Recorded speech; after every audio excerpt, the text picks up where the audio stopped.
No questions. Then we will go to the next speaker.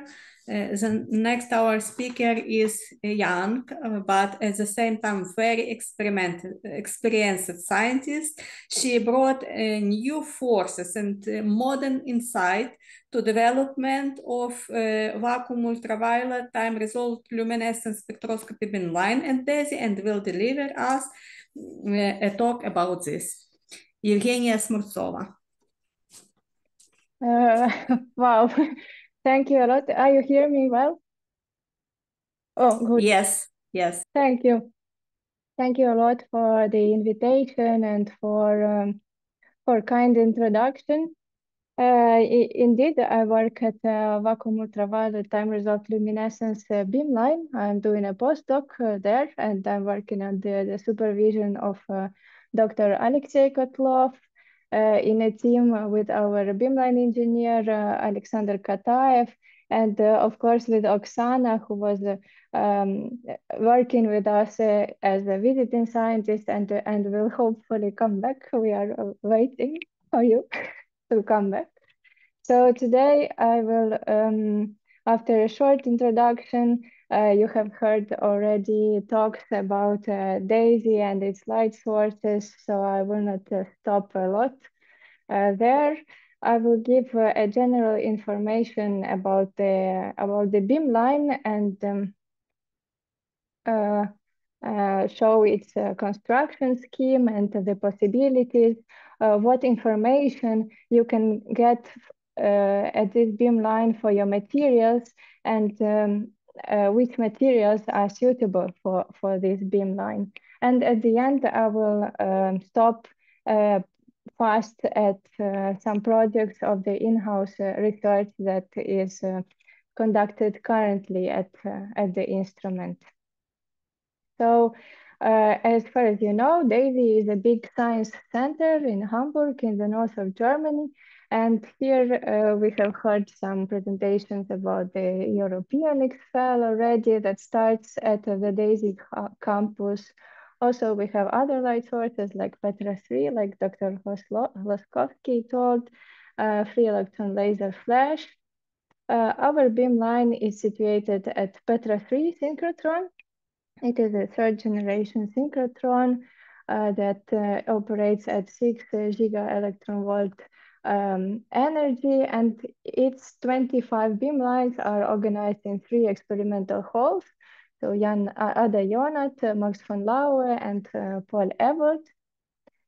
This synchrotron delivers about 5,000 hours of X-ray per year for the users, and has about 1% intensity of beam stability in a top-up mode, which is very beneficial for our experiments at P66, for example. The P66 beamline is situated not in the experimental hall, but in a separate hutch between the Max von Laue and Flash hall. It is due to the special geometry of the beamline that is inherited from the SuperLumi station with many other features that were inherited from there. The SuperLumi station operated for over than 30 years at Doris 3 storage ring and was launched by Professor Zimmerer. And in October 2021, it started its operation at Petra 3. And since the start of its operation, I have made some user community statistics. It has been a tool for already many scientists and scientific groups, resulted in a dozen of publications. And as you can see from here, proudly, Ukrainian community is rather active. Talking about the construction of the beamline, I should say that the light from our light source, bending magnet, is collected by the M1 mirror that is horizontally focusing and sending the light to the surface. The vertically focusing M2 mirror is focusing the light on the inner slit of the entrance slit of the 2-meter McPherson monochromator that is equipped with two different diffraction gratings with platinum and aluminum coatings that permit us to work in the energy range from 3.7 to 40 electron volts. So the beamline is using the vacuum ultraviolet radiation. It's not a usual beamline because it has no X-ray. So the focusing diffraction gratings are focusing the light on the exit slit of the monochromator. And finally, toroidal M3 mirror is focusing the light on the sample in the sample chamber. The sample chamber, the emission monochromator for VUV, and all the excitation paths are under ultra-high vacuum conditions because the vacuum ultraviolet, of course, is absorbed by the atmosphere. That's why we are working without any filter that is separating us from the synchrotron and must be very careful about the level of vacuum. That's why the beamline is equipped with a series of fast shutters that are protecting the ring from the ventilation just in case. The flux of the excitation light at the beamline is made not only by the bending magnet, but is also heavily influenced by the optics of the beamline, especially the diffraction gratings and their efficiency wavelength dependence. Here you can see two independent measurements, one from the electric current that is generated in the gold mesh under the vacuum ultraviolet radiation, and another one is the emission of the reference sample sodium salicylate with the constant quantum yield in this energy range.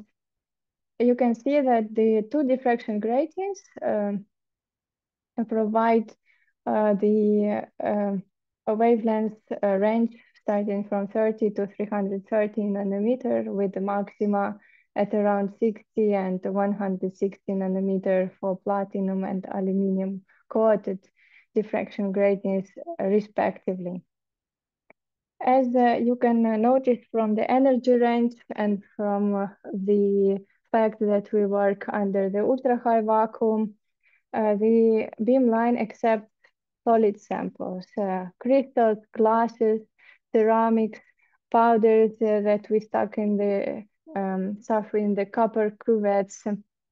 These samples are usually wide bandgap materials, wide bandgap semiconductors, and mainly insulators. Usually the research is centered on the development of different scintillating materials, so for detectors, for elementary physics, and for the medicine. The samples are glued on the sample holder that you can see here on the photo. And this sample holder is in direct contact with the cold finger of the flow type cryostat that is giving us the possibility to go down to 8 Kelvin to suppress the thermal relaxation processes and to see the relaxation processes that you can see only at low temperatures. Also, there is the possibility to heat the sample holder up to 800 Kelvin. However, this is not usually is not used. Starting from the next year, there will be a closed cycle cryostat that will be installed due to the high consumption of the liquid helium on the beamline and high prices. This is costly. As was already mentioned by Dr. Hloskovsky, only few first nanometers are available for information when you use a vacuum ultraviolet. So in our case, it's mainly the surface information that you get. So which information you can get? You can simply look at the different detectors that are available at the beamline and understand that you can get transmission spectra. So write the primary monochromator and look at the intensity at the photodiode that is situated right behind the sample holder. Of course, this only for very thin samples and going from low energy to see the, for example, the band gap. Other type of measurement very interesting is the reflectance. Again, you can write the primary monochromator and look at the intensity at the photomultiplier tube that is equipped with a sodium salicylate layer that is working as a scintillator to convert the vacuum ultraviolet that is reflected from your sample to the 420 nanometer plus minus 20 nanometer light that will be sensed by the normal Hamamatsu photomultiplier tube. After all, the emission starting from the 110 nanometer under ultra high vacuum condition using PUA VUV monochromator until near infrared can be recorded in steady state, so in time integrated and in time resolved modes using different detectors, for example, CCD cameras, different photomultiplier tubes, fast detectors, etc. One of the last, but not least developments is the automatization of the thermostimulated luminescence experiments. So these experiments, you can see an example of the data that we can obtain here. So here, what we do is we cool down the sample, we expose the cold sample to the vacuum ultraviolet light for example, 30 minutes at high flux 160 nanometer. Then you turn off the exposure and you start to heat your sample at the constant rate and detect the thermostimulated luminescence. You can see that the integrated luminescence, for example, has some peaks for different temperature values. And these peaks correspond to the energy levels of the electron traps that are in your sample. So with this method, you can evaluate the electron structure of your electron traps that is important for the analysis of different crystals used for the scintillation, for example. The beamline permits to do time result measurements. Of course, these time result measurements are possible here only due to the pulse nature of the synchrotron radiation. So usually we use a 40 bunch mode of Petra 3, where the bunches are separated by 192 nanoseconds. So you can get the kinetic information of the luminescence in the range from 150 to 50 picosecond to 192 nanosecond. This is implemented in a simple time-correlated single photon counting way.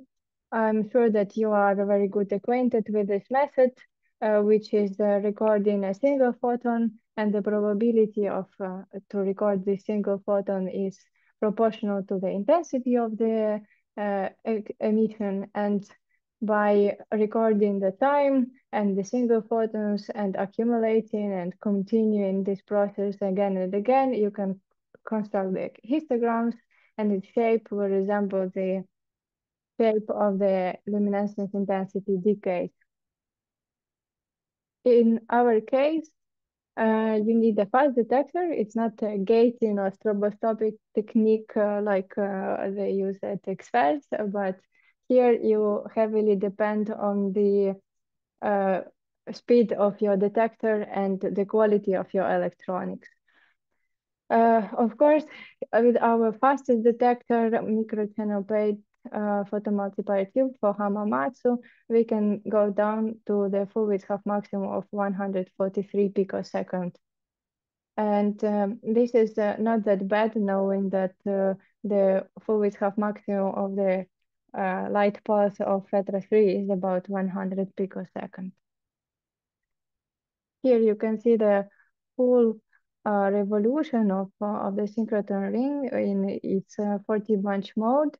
And for each of its bunch, we are recording a decay curve or the signal kinetics. And these kinetics are, of course, shifted and averaged to get the final decay.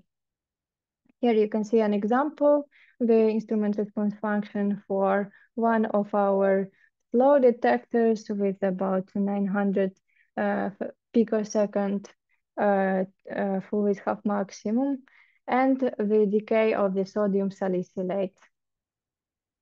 Of course, by monitoring different emission wavelengths and excitation wavelengths, you can get time-resolved emission and time-resolved excitation spectra. This leads you to the data cubes that you need to analyze after. And here we are really open to help to introduce not only hard modeling techniques where you optimize the parameters of the models that you already constructed, knowing of what is going on in your sample, but also introducing purely mathematical soft modeling techniques, like it was already mentioned, by the way, the singular value decomposition, the target analysis, the principal component analysis, etc. Talking fast about the in-house research, we are very open to collaborations, especially on the topic of the circularly polarized luminescence that is awaited for the chiral compounds. We are developing it for now in collaboration with the University of Pisa, which provided us with the chiral terbium rare earth complexes. However, a list of open questions is still there. Another project is the luminescence of the polyoxymetalates. Polyoxymetalates are important building blocks for photocatalysts, especially for water splitting applications. They work as the electron and hydrogen shuttles, and that's why it's interesting to know their electron structure. And by doing luminescence measurements of different polyoxymetallized structural motifs with, for example, different number of lacunes, we can see the luminescence evolution, not only from the intrinsic ligand to metal charge transfer, but also of the heteroatoms that work as the luminescence centers, for example, in this wild type manganese polyoxymetallate. In the frame of the DESY support of Ukrainian scientists, Dr. Oksana Chukova has won the stipend from Marie Skłodowska-Curie Actions for Ukraine, and provided a big support in the beamline functioning, and also conducted her research concerning rare earth emission in oxide nanoparticles, the luminescence of glass ceramic compositions, and oxide polymer green composites. If you have questions and propositions, if you want to prepare a proposal for a beam time, you are very much welcome. You can contact Alexey, Oksana, or me using the email addresses, and we will be very happy to provide you support for the proposal preparation, and also during the beam time, and also for the data treatment. Thank you a lot for your attention. Thank you for